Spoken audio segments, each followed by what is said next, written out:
नहमदुहु व नुसल्ली अला रसूलिहिल करीम। अम्मा बाद फ़अऊज़ु बिल्लाहि मिनश शैतानिर रजीम। बिस्मिल्लाहिर रहमानिर रहीम। वलनब्लुवन्नकुम बिशैइन मिनल खौफ़ि वल जू'i व नक़्सिम मिनल अमवालि वल अनफुसि वस्समरात व बश्शिरिस साबिरीन अल्लज़ीना इज़ा असाबतहुम मुसीबतुन क़ालू इन्ना लिल्लाहि व इन्ना इलैहि राजिऊन। सदक़ल्लाहुल अज़ीम व बल्लग़ रसूलुहुन नबियुल अमीनुल करीम व नहनु अला ज़ालिका लमिनश शाहिदीन वश्शाकिरीन वल्हम्दुलिल्लाहि रब्बिल आलमीन। चली हजार शरर बार आंधियां शब्बीर, चली हजार शरर बार आंधियां शब्बीर, बचा लिया तूने उम्मत का गुलसितां शब्बीर। बचा लिया तूने उम्मत का गुलसितां शब्बीर, और पयामे हक पे जिए और पयामे हक पे कटे। पयामे हक पे जिए और पयामे हक पे कटे। न की है आपने बातिल की हाँ में हाँ शब्बीर। न की है आपने बातिल की हाँ में हाँ शब्बीर, और तुम्हारे खून की सुर्खी तो बन गई है शफक। तुम्हारे खून की सुर्खी तो बन गई है शफक। शफक की आंख भी रहती है खूफशा शब्बीर, और खूब शब्बीर तेरी सब्रो शके पाई। खूब शब्बीर तेरी सब्रो शके पाई है। शकेब का माना भी सब्र होता है, सब्रो शकेब एक साथ बोला जाता है। तो खूब शब्बीर तेरी सब्रो शकेब आई है। गम पे गम फिर भी न माथे पे शिकन आई, और भूख से प्यास से गो जान पे बन आई है। भूख से प्यास से वो जान पे बन आई है। हक पे मिटने की शहीदों ने कसम खाई। हक पे मिटने की शहीदों ने कसम खाई है, और निकले मैदान में सज के अली अकबर जिसदम। निकले मैदान में सज के अली अकबर जिसदम। जान दुश्मन की उन्हें देख के थर्राई है, क्योंकि अकबर थे पैगंबर के मुशाबे बिल्कुल। आधा समझे कि ये तस्वीरे नबी आई, आधा समझे कि ये तस्वीरे नबी आई। और दोषे शह थे, दोष का माना कंधा होता है। शह से मुराद अल्लाह के रसूल हैं, अल्लाह के महबूब हैं। दोषे शह पे पिए यूं जामे शहादत असगर, जैसे गुलशन में कली शाख पे मुरझाई। और खूब शब्बीर तेरी सब्रो शके बाई है। गम पे गम फिर भी न माथे पे शिकन आई। हज़रात, ये आम लोगों के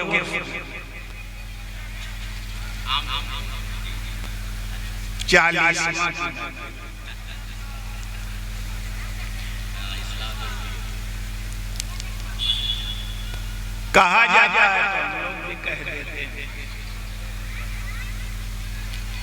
वरना 40वां दर हकीकत सन 61 हिजरी में जो सफर का महीना आया था, उसकी जो 20 तारीख थी वो 40। तो खैर उर्फ में 40वां बोला जाता है, तो हम लोग भी बोल देते हैं। मगर सही बात क्या है? तो इमाम आली मकाम का 40वां है और इमाम आली मकाम के इस गुलाम की तकरीर की मुद्दत का 40वां साल है। ज़माने तालीम इल्मी में मैंने एक भी तकरीर नहीं, कोई रिकॉर्ड ही नहीं है अशरफिया में तकरीर करने का। समझ रहे हैं मौलाना रोशन रज़ा साहब?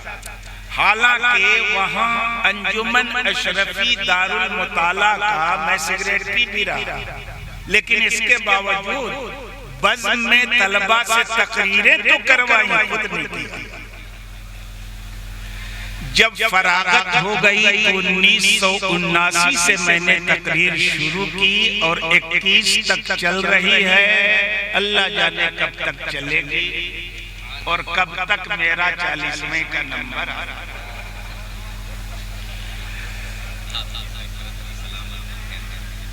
खैर, मेरे बाद आपको मौलाना मुफ्ती रोशन रज़ा साहब अजहरी की तकरीर समाअत करनी है। चूंकि मुझे जाना इसलिए पहले मुझे तकरीर की दावत दी, लेकिन मेरे बाद वो तकरीर करेंगे। उनके भी नाम भी एक रिकॉर्ड है जिला गढ़वा कि हम लोग तो अजहरे हिंद के फारिग हैं और ये अजहरे हिंद के साथ साथ अजहरे मिस्र के भी फारिग हैं। तो ये रिकॉर्ड इन्हीं के नाम पहला। तो इनकी तकरीर इंशाअल्लाह आप समाअत करना है। दूसरे पारे की बड़ी मशहूर व मारूफ आयत करीमा की तिलावत का मैंने शरफ हासिल किया और अपनी आदत के मुताबिक मैं कोशिश करूंगा कि उस ताल्लुक से कुछ बातें आपके ज़हन में पहुंचा दूं। और नारा लगाने वाले जो हमारे भाई हैं आशिक़े बैतुल अनवार, उनसे गुजारिश है कि थोड़ा सा अपने नारे में कुछ कमी करें। 20 मिनट के बाद एक बार अनुमति है मेरी तरफ से 60 मिनट की तकरीर में 3 ही नारे की इजाजत है। कुरान की जो मैंने आयत पढ़ी, अल्लाह रब्बुल इज्जत ईमान वालों को संबोधित करके, सबको नहीं, केवल ईमान वालों को संबोधित करके कहता है कि ए ईमान वालों, हम जरूर तुम्हारा इम्तिहान लेंगे, हम जरूर तुम्हारी परीक्षा लेंगे। ईमान वालों ही को क्यों मुखातब किया, आपको पहले भी बता चुका हूं, क्योंकि सबसे इम्तिहान नहीं लिया जाता, जो इम्तिहान देने के लायक होता है उसी का इम्तिहान लिया जाता है। जो बेईमान है वो इस लायक नहीं कि खुदा के इम्तिहान में शिरकत करे, जो ईमान वाला है वही इस लायक है कि खुदा के इम्तिहान में शिरकत कर सके। इसलिए पूरे मानव जात को, पूरी इंसानी बिरादरी को संबोधित करके अल्लाह ने नहीं कहा, केवल ईमान वालों को मुखातब करके कहा, वलनब्लुवन्नकुम, हम तुम्हारा इम्तिहान लेंगे और जरूर लेंगे। और कैसे कैसे लेंगे उसमें भी तफसील है। नंबर 1, बिशैइन मिनल खौफ, खौफ के जरिए इम्तिहान है।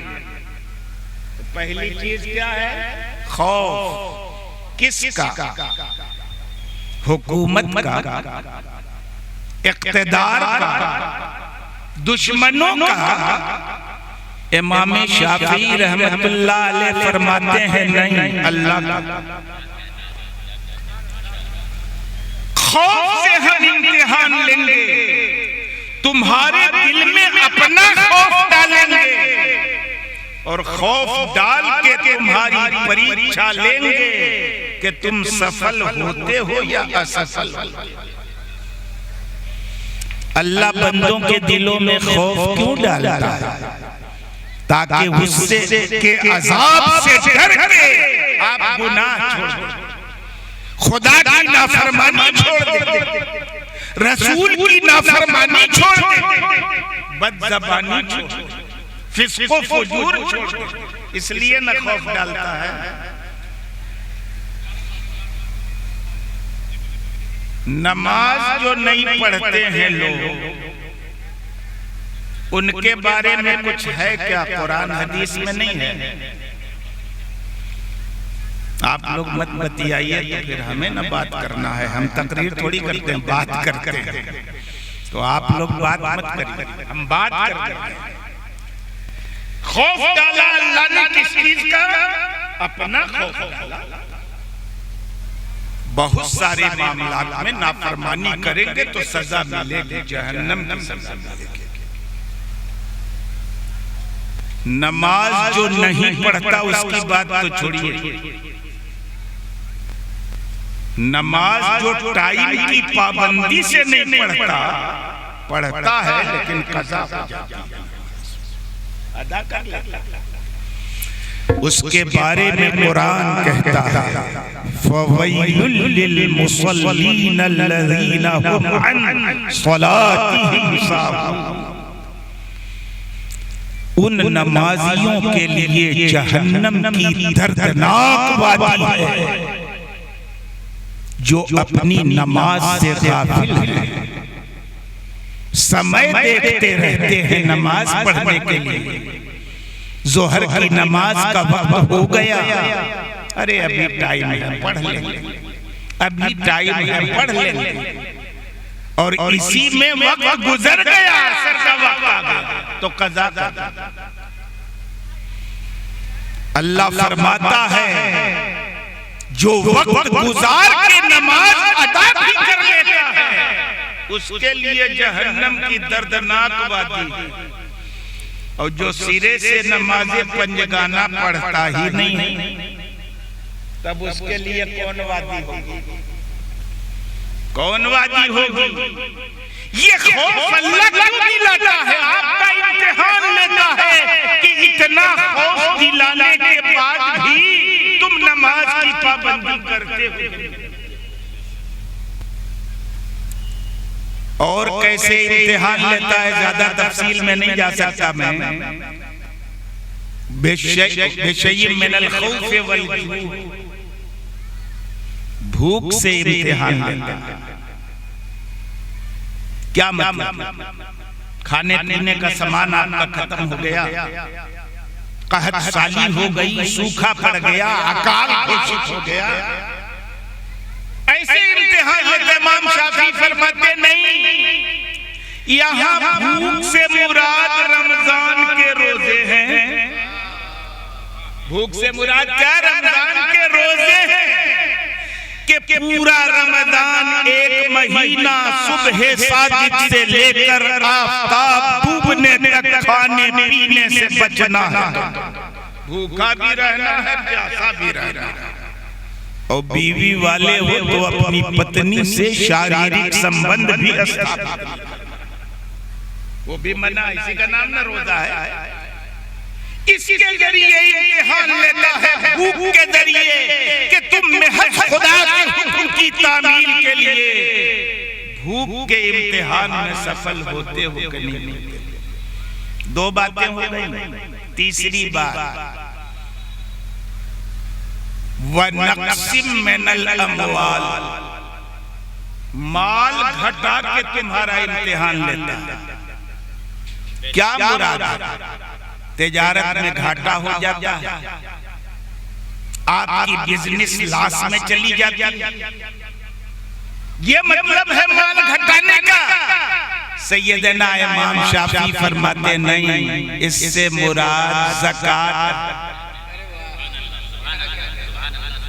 ज़कात का हुक्म दिया अल्लाह ने हर साहिब निसाब मुसलमान को कि साल में एक बार जितना बैलेंस है तुम्हारे पास उसमें से 2.5% खुदा की राह में निकाल देना। इसके जरिए इम्तिहान लेते हैं। तो ज़कात आदमी देता है तो 1 लाख पे निकाला 2,500 तो 97,500 बचे, 2,500 इम्तिहान लेता है कि अल्लाह के हुक्म की तामील करता है बंदा या अपने माल के घटने से डर के ज़कात देना छोड़ देता है ना। एक बात। फिर नंबर 4 वल अनफुस, जानों को घटाता, इम्तिहान लेता है। आपको बीमारी दे देता है, बीमार पड़ जाते हैं आप, मुहलिक और जानलेवा बीमारी में मुब्तला हो जाते हैं आप, प्राण घातक रोग लग जाता है कोई आपको, मौत हो जाती है, आपकी दुर्घटना हो जाती है, एक्सीडेंट हो जाता है, हादसा हो जाता है, जान चली जाती है आपकी। इससे इम्तिहान लेता है कि नहीं लेता है? बीमारी से। हमारे पैगंबर की महफिल में एक आदमी बैठा था, उसने कहा सरकार ने जब बीमारियों का तस्करा किया तो उसने कहा बीमारियां क्या होती हैं सरकारी तो मैं नहीं जानता। कहा मेरी मजलिस से निकल जाओ, यहाँ से बीमार नहीं होते हो इसका मतलब अल्लाह ने तुमको अपनी रहमत से दूर कर दिया। बीमारी खुदा की रहमत होती है। ईमान वाले को अगर अल्लाह बीमारी दे दे और बीमारी के जरिए इम्तिहान ले और उस पर सब्र करे तो अल्लाह मामूली से मामूली तकलीफ के बदले में अपने मोमिन बंदे के गुनाहों को माफ फरमाता है। पैगंबर फरमाते मा युसीबुल मुस्लिम मिन गम्मिन वला हम्मिन वला हुज़्निन वला अज़न हत्ता शौका अल्लती युशाकुहा इल्ला कफ़रल्लाहु बिहा मिन सय्यिआतिहा। मोमिन को जो दुख पहुंचता है, रंज पहुंचता है, तकलीफ पहुंचती है, कोई मुसीबत आती है, कोई गम आता है, यहाँ तक कि एक कांटा भी अगर मुसलमान के पैरों में चुभ जाता है उससे तकलीफ होती है तो अल्लाह अपने मोमिन बंदे के गुनाहों का कफ़ारा।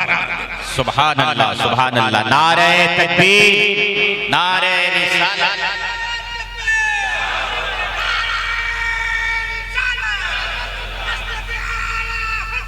20 मिनट हो गया था।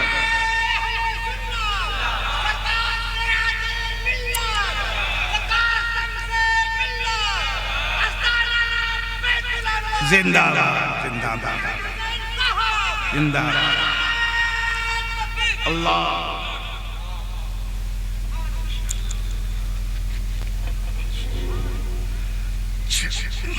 ये पहली बार ये हादसा हो रहा है मेरे साथ इलाके में। खैर कई चीज हो गई, फिर अल्लाह फरमाता है वस्समरात, और कभी कैसे इम्तिहान लेता फलों को घटाता। तो फल से मुराद क्या है? फल फ्रूट। इमाम शाफी फरमाते नहीं, फल फ्रूट मुराद नहीं, औलाद मुराद है। क्यों औलाद मुराद है? क्योंकि आदमी की औलाद उसके दिल का फल होती है। आदमी की औलाद उसके दिल का।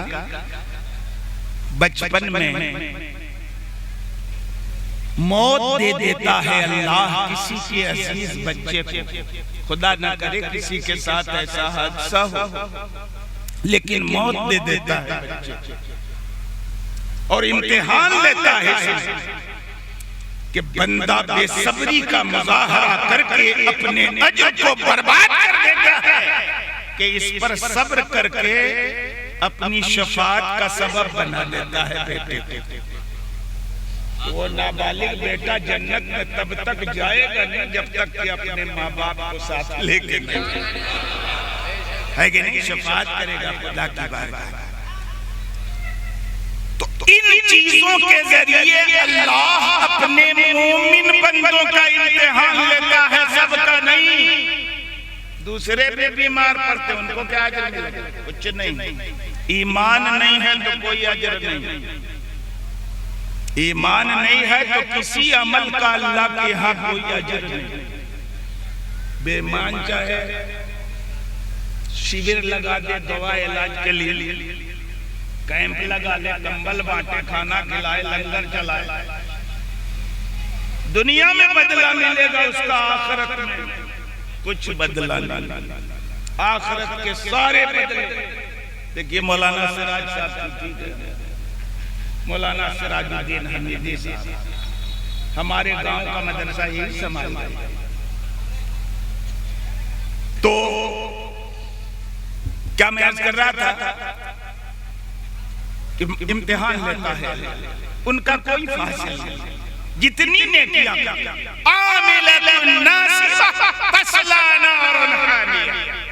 अमल करे, मशक्कतें झेले, जहन्नम की धरती आग में जाए, ईमान नहीं तो कोई बदला नहीं।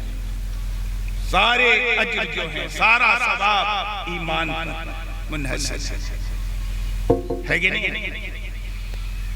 लेकिन क्या कीजिए, आजकल हमारे नेता लोग खड़े होते हैं तो किसी को कह देते हैं स्वर्गीय फलां,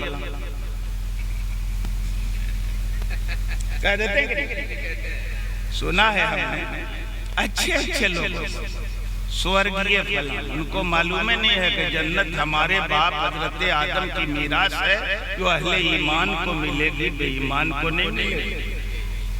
बेईमान सब नरक में जाएंगे, दोनों स्वर्ग में नहीं जाएंगे। तो स्वर्गीय हम हो सकते हैं, दूसरे थोड़ी हो सकते। लेकिन नेता लोगों को स्वर्गीय क्या कहिएगा? आपसे नेता बनना है तो हाँ जहानी, स्वर्गीय नहीं, आज जहानी। जो परलोक सिधार गए आज जहानी कहिए, स्वर्गीय मत कहिए। कह दिया तो इधर से उधर हो गई, दिक्कत हो जाएगी। मुफ्ती साहब तुरंत फतवा लेकर तौबा, तजदीद ईमान, तजदीद निकाह, सब है कि नहीं? तो भूल कर भी मत कहिए आ जहानी, किसी के बारे में आ जहानी कहिए, स्वर्गीय। मैं अर्ज करना चाहता हूं कि क्या कहा, वसमरात, और फलों को, औलाद को मौत देके इम्तिहान मिलता है। इम्तिहानात के ये सारे जराए हैं खुदा के। फिर अल्लाह फरमाता है अपने महबूब को मुखातब करके, वबश्शिरिस साबिरीन, ए मेरे महबूब सब्र करने वालों को आप खुशखबरी दे दीजिए। जो किसी भी परीक्षा के समय, किसी भी इम्तिहान के वक्त सब्र से काम लेते हैं, उनको शुभ समाचार दे दीजिए, खुशखबरी है कि नहीं? कैसे? आपने अल्लाह के डर से, अल्लाह के डर से, अल्लाह के अज़ाब के डर से उसके फराइज़ और वाजिबात की पाबंदी कर ली। ईमान के बाद सारे फराइज़ और इबादत में सबसे नमाज की पाबंदी कर ली, नमाज की पाबंदी कर ली। तो क्या सिला है उसका? जो मोमिन है नमाज का पाबंद है वही तो जन्नत में जाएगा। पहला सवाल क़यामत में अगर होगा तो नमाज के बारे में, और ये सवाल ऐसा कंपलसरी है कि अगर इसमें फेल हो गए तो सब सब्जेक्ट में फेल। ये कंपलसरी सब्जेक्ट, पहला सवाल नमाज का।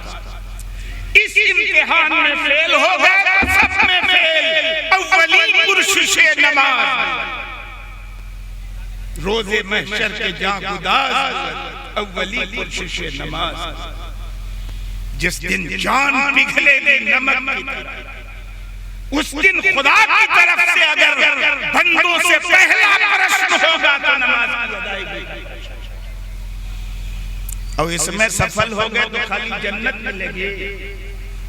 सारे योगियों योगी बाबाओं से पूछ लो कि नमाज का जो पाबंद है उसको किसी योगा की आवश्यकता है ही नहीं। जो पूरे तौर पर फराइज़ व वाजिबात की रियायत के साथ नमाज अदा करेगा, जीवन में कभी भी किसी योग की उसको आवश्यकता नहीं पड़ेगी। और ये मैं नहीं कहता, योग के एक्सपर्ट है कि नहीं? ज़कात आप अदा कर, माल घटा कर खुदा इम्तिहान लेता है। 100 किलो धान में 10 किलो निकाल दिया और मदरसा गौसिया नूरिया में दे दिया तो समझते हो 10 किलो घट गया। अरे जिस जमीन में 100 किलो इस साल पैदा हुआ है, आगे देखना बढ़ के पैदा होगा, घट के पैदा नहीं होगा। साल भर में अगर 1 लाख बैलेंस है, अल्लाह के हुक्म की तामील करते हुए 2.5% निकाल दिए, बज़ाहिर 2.5% माल घट के 1,97,500 रह गया। लेकिन वाकया ये कि अगर खुदा ने इस साल 2,500 ज़कात अदा करने की कैपेसिटी आपको दी है, तो अगले साल इससे बढ़ के अदा करने की कैपेसिटी है। तो घटी कहाँ बड़ी? जमीन से पैदावार का उश्र निकाल के देखो, तब अल्लाह की बरकत समझ में आएगी। अपनी आमदनी की पाई जोड़कर ज़कात अदा करके देखो, तब समझ में आएगी बात। सूद से बज़ाहिर पैसा बढ़ता है, ज़कात से बज़ाहिर पैसा घटता है, मगर तुम्हारे रब का फरमान है यमहकुल्लाहु रिबा व युर्बि सदक़ात। अल्लाह सूद को मिटाता है और ज़कात को बढ़ाता है। तजर्बा करके सूद को घटाता और ज़कात को बढ़ाता। यमहकुल्लाहु रिबा व युर्बि सदक़ात। और सबसे बड़ी बात तो ये है, ज़कात अदा किया, थोड़ा सब्र तो करना न पड़ेगा भाई। 1,00,000 रुपए में 2,500 निकल रहा है तो सब्र करना पड़ेगा। मगर सब्र करके तो देखो, आज हम अपने माल को महफूज करने के लिए बैंक के लॉकर से यूज करते हैं। ये मैनेजर साहब बैठे हैं जिनके यहाँ खाना खाना कुर्बान लाकर खरीदते हैं, माल मेरा महफूज हो। किराया देते हैं उसका, जो भी वाजिबी किराया बैंक लेता है देते हैं। मगर नबी फरमाते हैं अपने मालों की अगर हिफाजत चाहते हो, चोरी से, डकैती से, आग में जलने से, पानी में गलने से, डूबने से बचाना चाहते हो, माल की ज़कात अदा कर दो, बच जाए। हस्सिनू अम्वालकुम बिज़्ज़काह व दाऊ मरादाकुम बिस्सदक़ा। ज़कात अदा करके अपने माल को मजबूत दिलों में सेव कर। ज़कात अदा कर दिया तो माल सेव। अब किसी लाकर की जरूरत नहीं है, आपका मजबूत किले में माल बंद हो गया। सदका, और सदका करके मरीज की तरफ से मरीज का इलाज करो। बीमार पड़ा तो तुरंत मेडिकल स्टोर, डॉक्टर के पास, वहां भी जाओ, मगर दवा में भी तासीर अगर खुदा ने रखी है तो सदका में भी तासीर खुदा ने रखी है। दवाओं के जरिए भी शिफा मिलती है। गरीबों को मरीज की तरफ से सदका कर दो तब भी शिफा मिलती है। तो हस्सिनू अम्वालकुम बिज़्ज़का व दाऊ मरादाकुम बिस्सदका। अपने ज़कात अदा करके अपने मालों को मजबूत दिलों में बंद कर लो और सदका करके बीमारों का। इलाज है कि नहीं? जान बीमारी आती है आपको, एक्सीडेंट हो जाता है, दुर्घटना हो जाती है, आपकी जान चली जाती है। अरे खुदा अपने बंदों के ऊपर उससे ज्यादा रहीम है जितनी कोई माँ अपने नौनिहाल पर रहीम होती है। अगर वो बज़ाहिर असामान्य का कोई इत्तेफाकन मौत दे देता है, बाई चांस मौत हो गई, क्या पता आपको कि आपके भविष्य का जीवन कितना खतरनाक होने वाला था और किन किन बलाओं में आप गिरफ्तार होने वाले थे। खुदा ने आपको मौत देकर कितनी बड़ी बड़ी परेशानियों से बचा लिया, आपको पता ही नहीं है। इसमें भी खुदा की रहमत, उसकी शाने रही भी होती है। बच्चों को मौत दे देता है।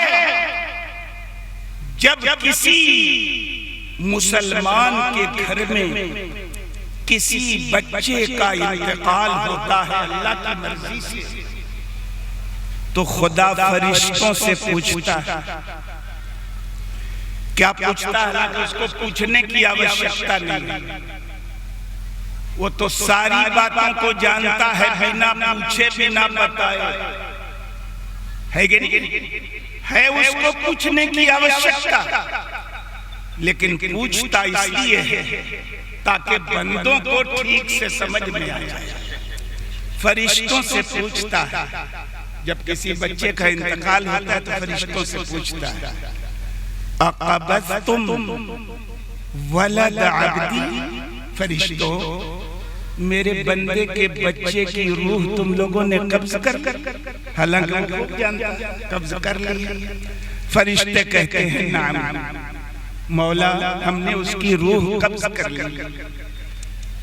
अक़बज़्तुम समरत फुआदी, क्या तुम लोगों ने मेरे बंदे के दिल का फल लूट लिया, छीन लिया?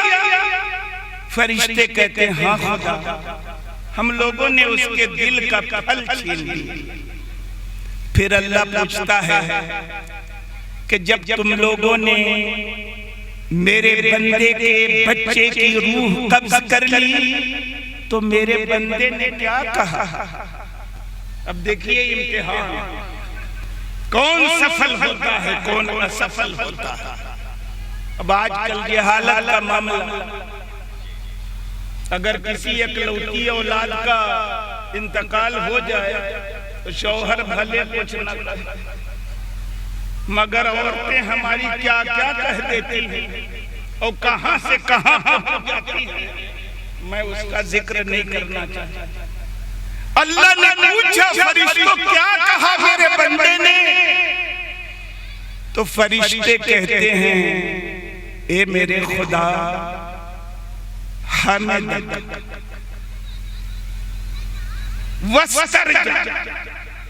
अल्लाह तूने हम लोगों ने उसके बच्चे की रूह कब्ज कर ली तो उसने तो तेरी खूबियां बयान की और इन्ना लिल्लाहि व इन्ना इलैहि राजिऊन पढ़ लिया तो अल्लाह फरमाएगा फरिश्तों मेरे बंदे के लिए जन्नत में एक घर बनाओ जन्नत में घर और उसका नाम रख दो बैतुल हम्द।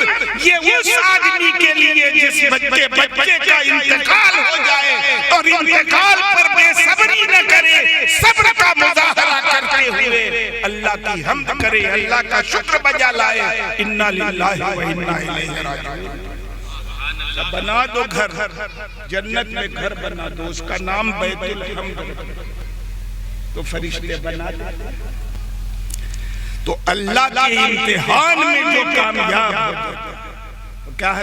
फबश्शिरिस साबिरीन, सब्र करने वालों को खुशखबरी दे दी।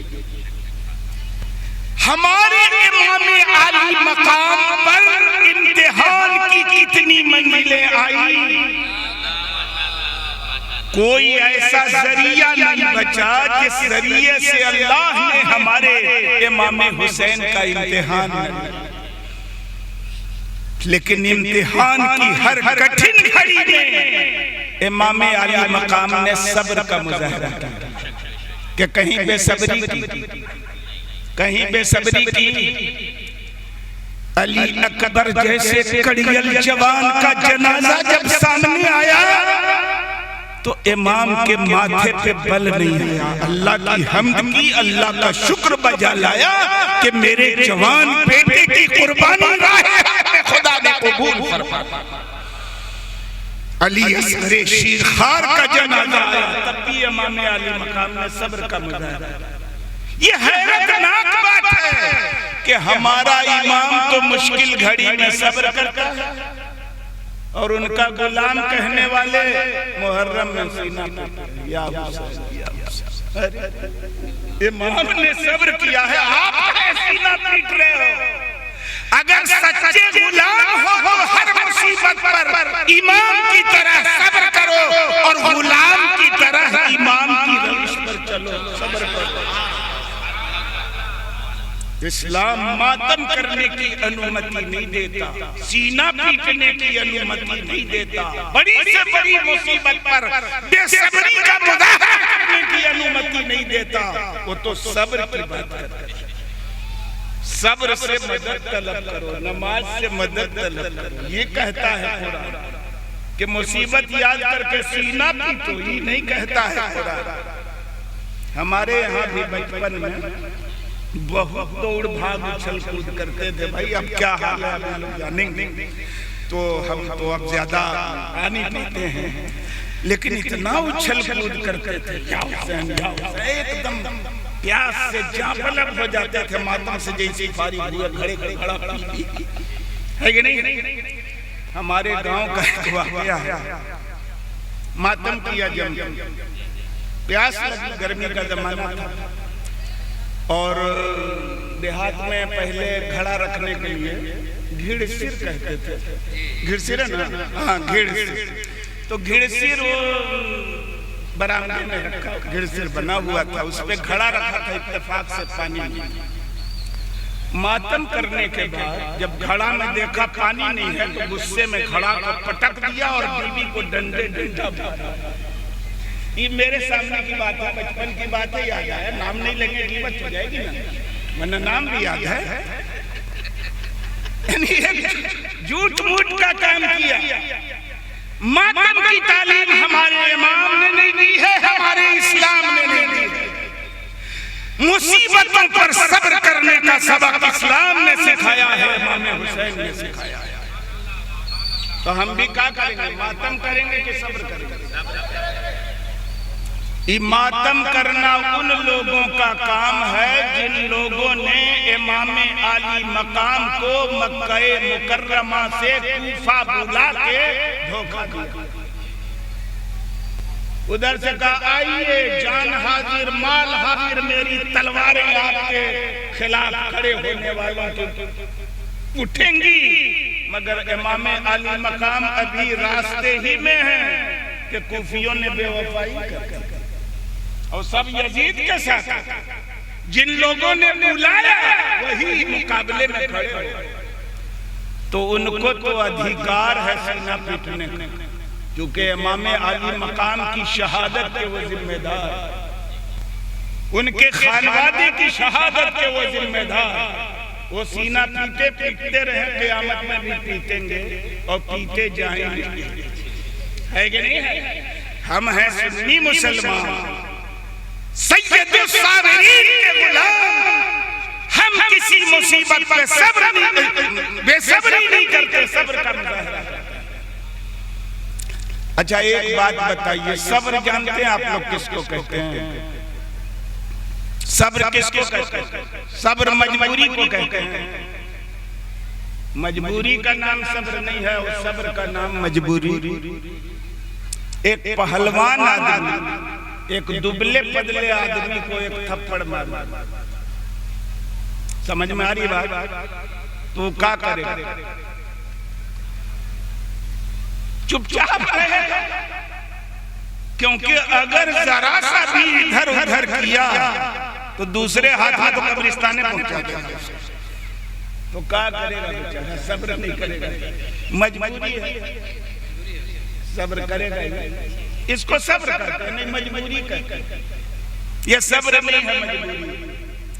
हाँ, अगर किसी पहलवान को कोई दुबला पतला आदमी एक थप्पड़ मार और वो खाली गिर जाए, खली अगर किसी पे गिर जाए हमारे जैसे आदमी पे, तो बचना मुश्किल है। खली ग्रेट खली। तो मैं करना चाहता हूँ कि अगर उसको कोई एक हाथ मार दे और वो चाहे तो टेटुआ दबा के 7 फीट ऊपर उठा ले, 6 फीट का तो खुद है, 6 फीट से ऊपर 7 फीट ऊपर उठा के फटाफट मरी जाए, है कि नहीं? लेकिन इसके बावजूद अगर वो सब्र करे और बदला न ले तो कहा जाएगा हाँ सब्र किया है। ये मजबूरी नहीं है, इख्तियार रखता है बदला लेने का, लेकिन इसके बावजूद बदला नहीं। इमाम आली मकाम खाली साबिर नहीं है, साबिरीन के सरदार। मजबूरी थी करबला के मैदान में उनको कोई, ये जो असगर के लिए मांग रहा है पानी, मार दे खाक पे ठोकर तो समुंदर हो जाए। ये शान थी इमाम अली मकाम की। ठोकर मार देते करबला के रेगिस्तान में तो मीठे चश्मे के दरिया जाते, चश्मे जारी हो जाते दरिया। क्यों? साबिर थे, मजबूर नहीं थे। अगर वो चाहते तो बैक जुम्बिशे ज़बान यजीदी फौज का खात्मा करते, मगर वहां गए तो लड़ने गए थे। क्या इमाम अली मकाम यजीदी फौज को शिकस्त देने गए थे? क्या इमाम अली मकाम? नहीं, राह खुदा में सब्र और रिजा का इम्तिहान देने गए थे। मुसीबत आती नहीं तो सब्र करते कैसे, और सब्र करते नहीं तो साबिरीन का इमाम कैसे है कि नहीं है? वो मजबूर नहीं थे, मुख्तार थे। और इसीलिए 3 वाक़यात मिलते हैं सारी किताबों में। हमने इसके मराजे भी तलाश किए और मिले मुझे। मौलाना रोशन रज़ा साहब अजहरी को भी मिले होंगे। 3 वाक़यात हैं करबला, इमाम अली मकाम के इख्तियारात। आपने सुना होगा कि सैयदना इमाम अली मकाम ने करबला के मैदान में अपने और अपने खानवादे और अपने खेमों की हिफाजत के लिए खेमे के चारों तरफ एक खंदक खुदवा रखी थी और उसमें आग रोशन कर। यजीदी फौज का एक आदमी निकला सबसे और इमाम अली मकाम को मुखातब करके उसने कहा कि हुसैन, आपने वहां की आग से पहले यहाँ आग जला लिया। कहिए माज़अल्लाह। हमारे इमाम अली मकाम खाली जन्नती नहीं, जन्नती जवानों के सरदार अल हसन वल हुसैन सैयदा शबाब अहलिल जन्नह। हसन और हुसैन जन्नती जवानों के सरदार। मगर वो बेईमान क्या कह रहा था कि वहां की आग से पहले यहाँ आपने आग जला रखी है। तो जाहिर है ये बड़ी तकलीफ वाली बात थी। इमाम अली मकाम को तकलीफ हुई और तकलीफ की हालत में उनकी जबान से एक जुमला निकला, अल्लाह अहले बैते नबुव्वत के गुस्ताख को सजा दे दे। और तुरंत घोड़ा विद का रिकाब में पैर उलझा और घोड़े ने उसको डाल दिया सीधे खंदक में। और वहां की आग से पहले यही की आग में वो जल गए। ये इख्तियार था कि नहीं इमाम अली मकाम। दूसरा आदमी आया उसने कहा कि हुसैन ये देखिए फुरात की नहर है, मौजें मार रही है ये नहर, मगर इसका कोई कतरा आपको और आपके खानदान के लोगों को नहीं मिलेगा।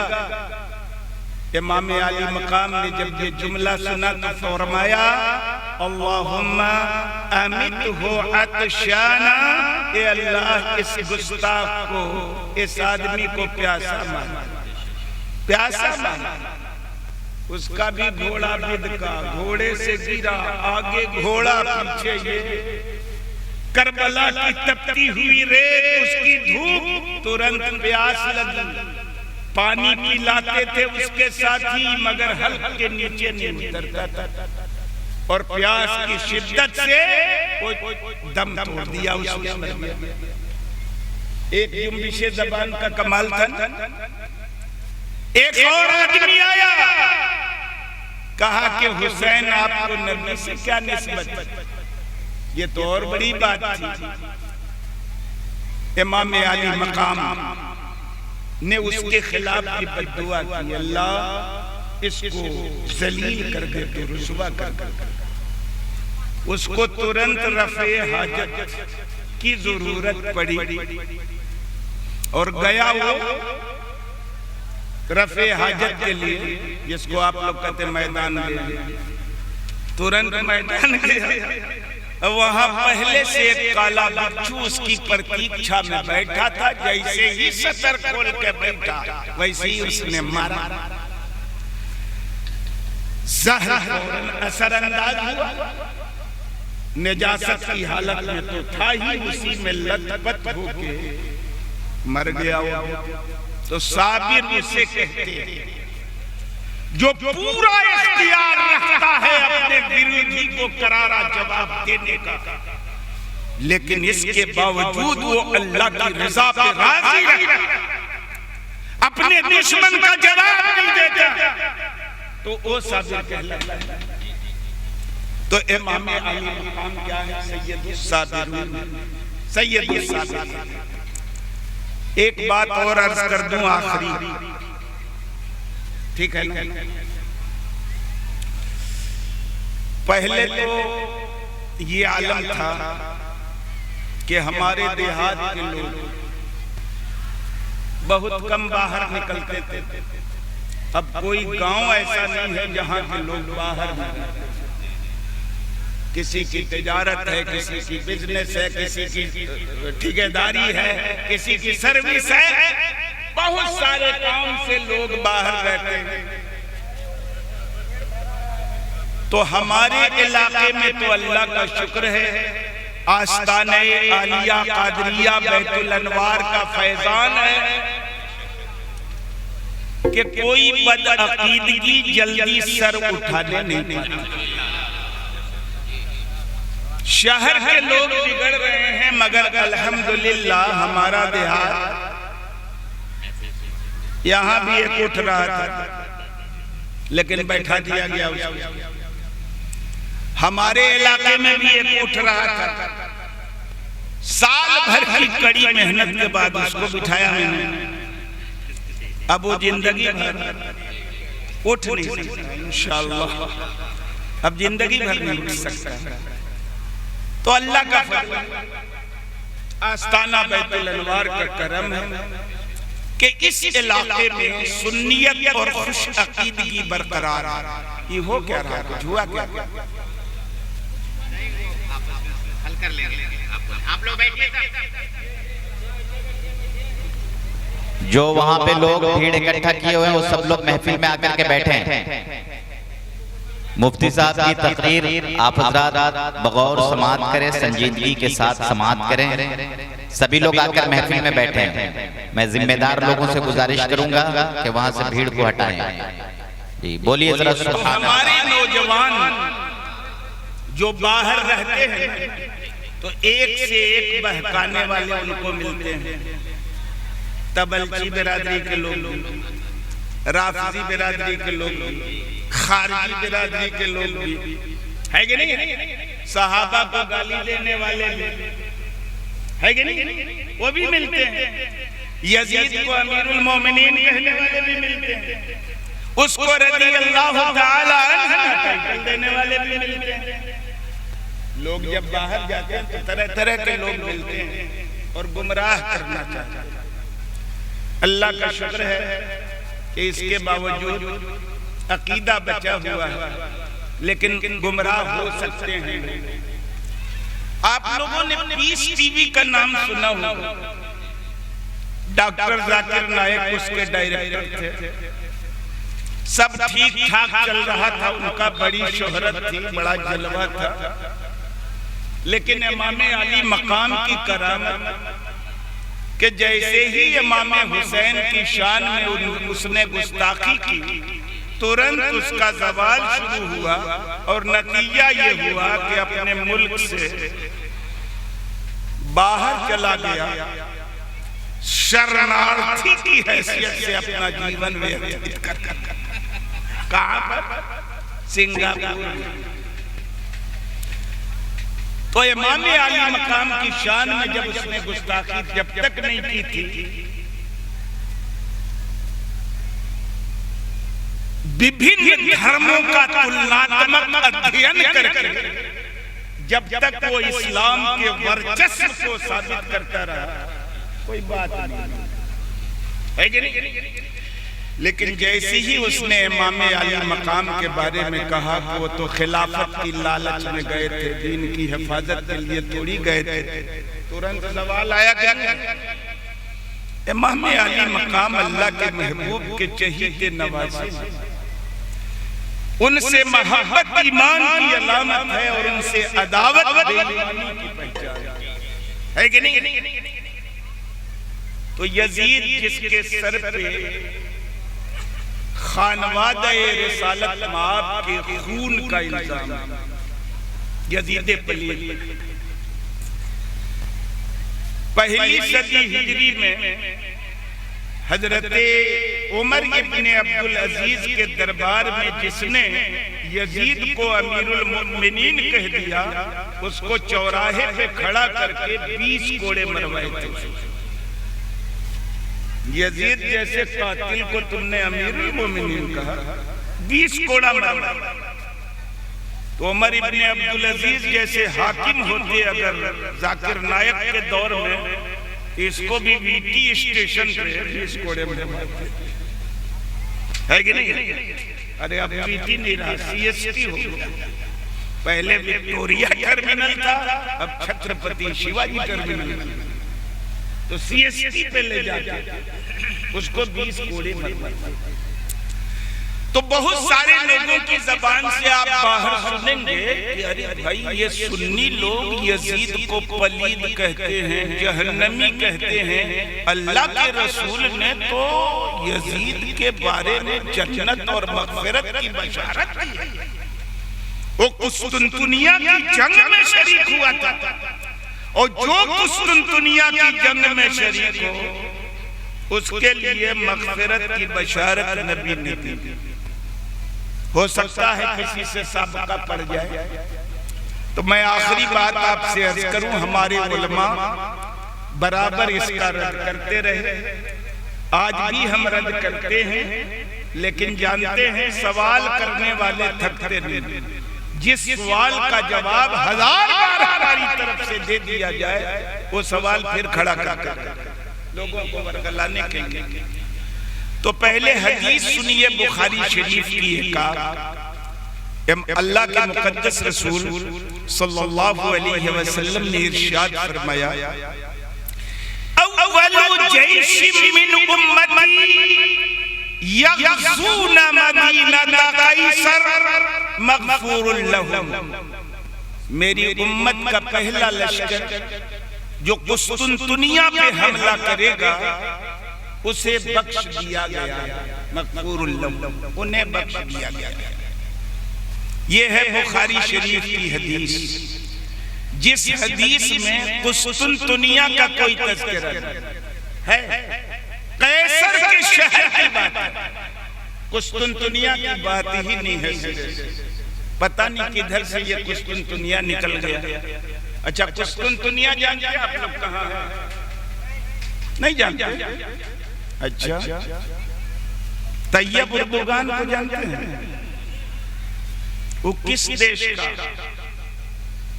टर्की की राजधानी का नाम नहीं मालूम।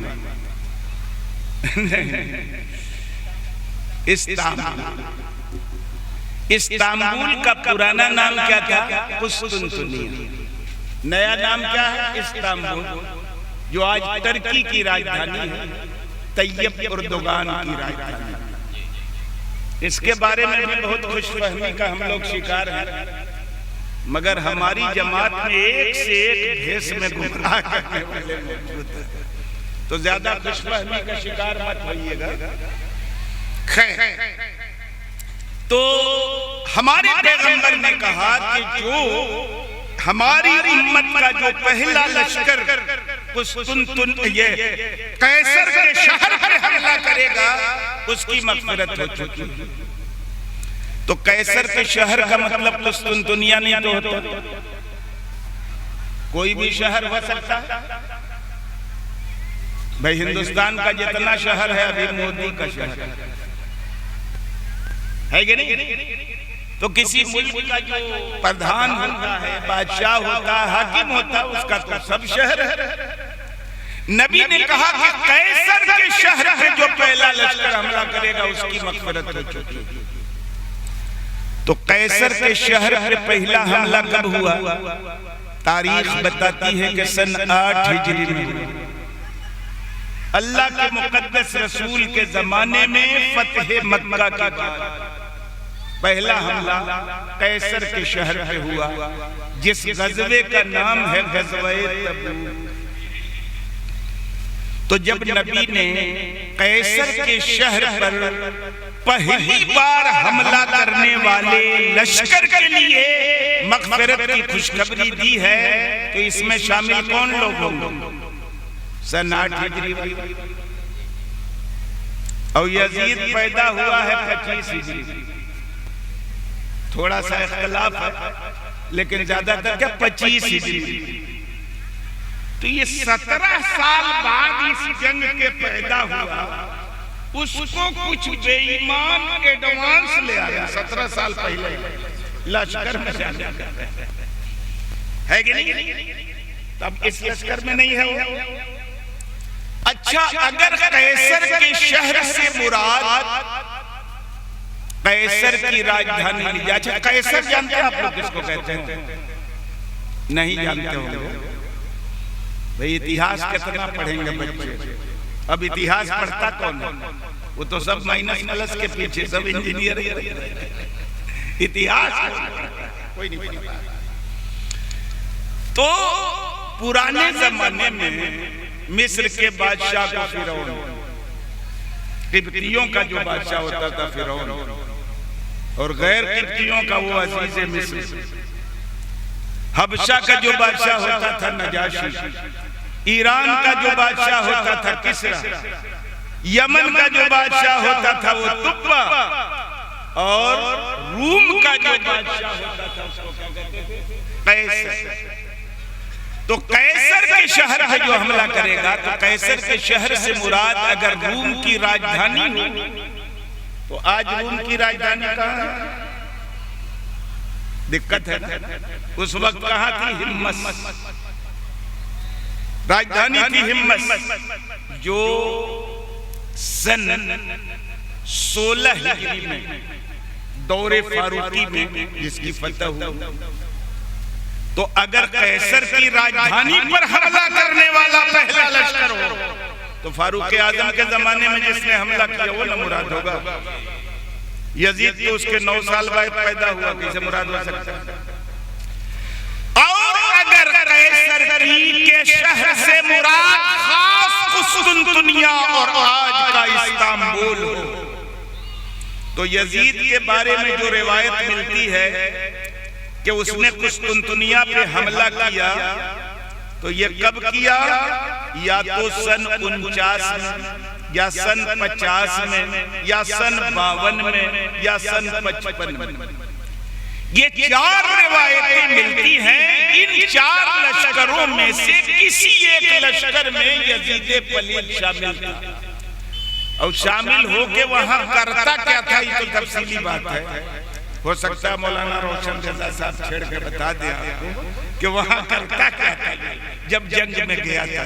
खैर, तो अब अगर हिम्मत मुराद हो तो 16 में जो लश्कर गया है वो शामिल हो, और कुस्तुनतुनिया मुराद हो तो कुस्तुनतुनिया में जो पहली बार हमला करेगा वो लोग मुराद होंगे, वो लश्कर के लोग। और ये कब शरीक हुआ था? 50 में, 49 में, 50 में, 52 में, 55 में। मगर 49, 50, 52, 55 से पहले एक बार नहीं, मुसलमानों ने 4 बार कुस्तुनतुनिया पे हमला किया। कुस्तुनतुनिया पे पहला हमला मुसलमानों का दौरे उस्मानी में सन 32 ईस्वी में, खुद अमीर मुआविया लश्कर के सिपहसालार। दूसरा हमला सन 43 हिजरी में, ये बिश्र इब्न अरताद की क़ियादत में।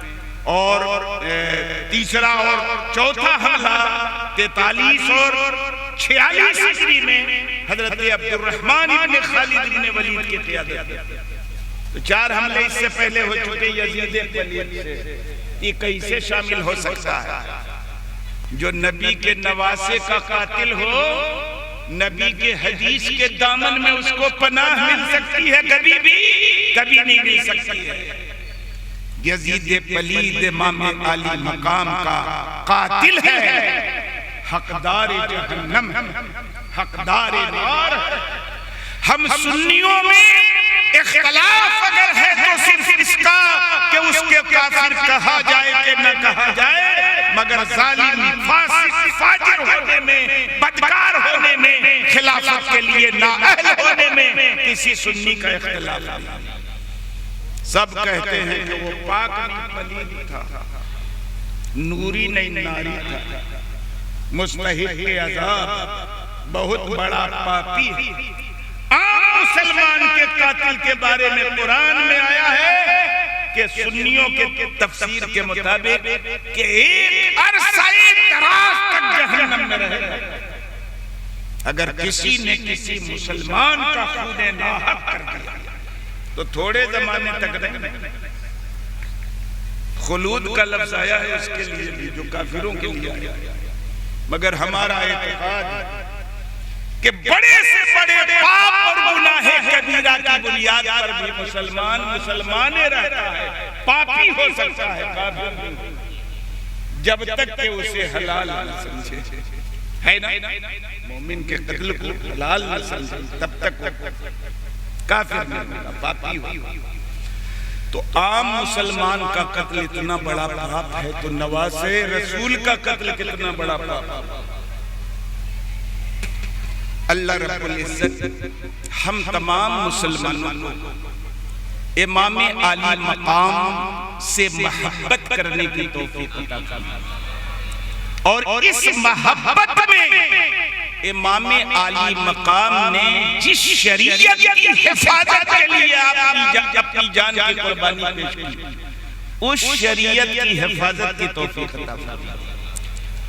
लेकिन होता यह है कि मुहर्रमुल हराम के महीने में हम बहुत सारे ऐसे काम करते हैं जो शरीयत के मजाज से मेल नहीं खाता है। तो हमको तो उलमा से पूछना चाहिए ना, अपने मुफ्तियों से पूछना चाहिए कि इमाम आली मकाम की याद मनाने का सही तरीका क्या है। इमाम आली मकाम से सच्ची मोहब्बत का मतलब क्या होता है? ताजिया बना लेना, माटी कोड़ लेना, केरा काट लेना, 10 तारीख को दफन कर देना, यही याद मनाने का तरीका है। ये तरीका हमारे उलमा ने नहीं बताया। भले ये काम सब मोहब्बत में किए जाते हैं, तो हमारे उलमा ने थोड़ी चश्मपोशी भी की है, तो हम लोग भी ज्यादा खुल के ऑपरेशन नहीं कर पाते। लेकिन बहरहाल हमारी जिम्मेदारी बनती है कि जिस शरीयत की हिफाजत के लिए हमारे इमाम ने इतनी बड़ी कुर्बानी पेश की थी, जब हम उनकी याद मनाएं तो कोई ऐसा काम न करे जो इमाम आली मकाम के नाना की शरीयत के खिलाफ। अल्लाह रब्बुल इज्जत हम तमाम मुसलमानों को तौफीक अता फरमाए। तूफान अश्क लाने से एक चश्म फायदा, दो बूंद भी बहुत है अगर कुछ असर करे। ये बच्चे जानसार कमेटी की जानसारी का नतीजा है कि बार बार मौसम का मजाज बदला, लेकिन आखिर में सुधर गया। पूरी तकरीर हो गई और पूरा जलसा इंशाअल्लाह होगा। और जो भी बारिश हुई है वो सब रहमत की बरखा है। आपने सुना हजरत मौलाना फैजान रजा साहब से, तो मायूस नहीं होना चाहिए रहमत खुदाबंदी से। अल्लाह इन बच्चों को जवान कर अच्छे घरों में शादियां करा दे, फरमा बरदार और खुशकुन बीवी उनको अता फरमा दे, और बिना जहेज के शादी करने की तौफीक अता फरमाए। आमीन व आखिर दावाना अनिल हम्दुलिल्लाह।